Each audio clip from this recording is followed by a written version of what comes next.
وجعلنا من بين أيديهم سدا ومن خلفهم سدا سبحان الله আল্লাহ বলছেন ওয়াজআলনা মিন বাইনি আইদিহিম সাদ্দা ওয়া মিন খালফিহিম সাদ্দা ফাআগশাইনাহুম ফাহুম লা ইউবসিরুন। তাদের সামনে আমি একটা প্রাচীর দাঁড় করিয়ে দিলাম। ওয়াজআলনা মিন বাইনি আইদিহিম সাদ্দা, ওই কাফেরদের প্রত্যেকজনের সামনে একটা প্রাচীর দাঁড় করানো হলো।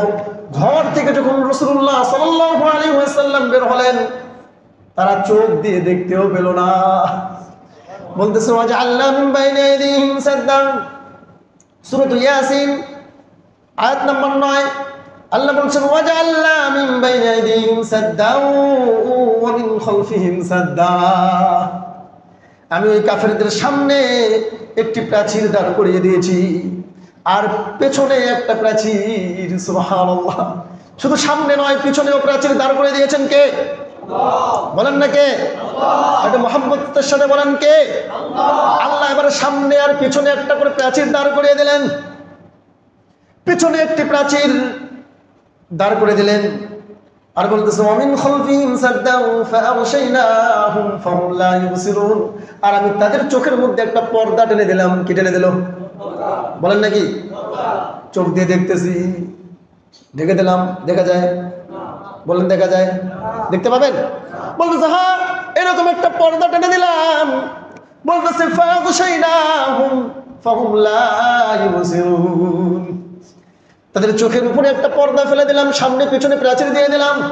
ফাহুম লা ইউবসিরুন, ফলে তারা চোখ খোলা রেখেও দেখতে পেল না।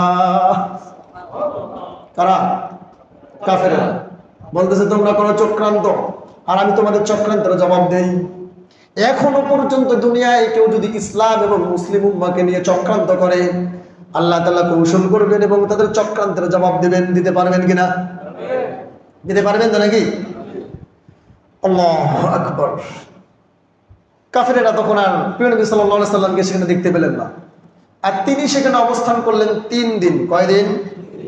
গারে সাওর গুহায় অবস্থান করলেন। কয়দিন?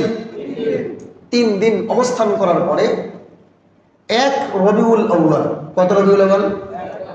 প্রথম রবিউল আউয়াল আর কি, মানে 1 তারিখ, রবিউল আউয়াল মাসের 1 তারিখে প্রিয় নবী সাল্লাল্লাহু আলাইহি ওয়াসাল্লাম সেখান থেকে রওনা দিলেন এবং 12 তারিখ তিনি মদিনার নিকটবর্তী কুবা অঞ্চলে পৌঁছেন। কোথায়?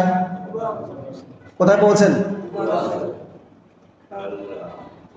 প্রিয় নবী সাল্লাল্লাহু আলাইহি ওয়াসাল্লাম 1 তারিখে রওনা দিলেন, 12 দিন সময় লাগে পৌঁছে গেলেন কুবায়। কোথায়? আর এদিকে মদিনাবাসী প্রত্যেক দিন ফজরের পর ঘুম থেকে উঠে ফজরের পর তারা মাঠে চলে আসে।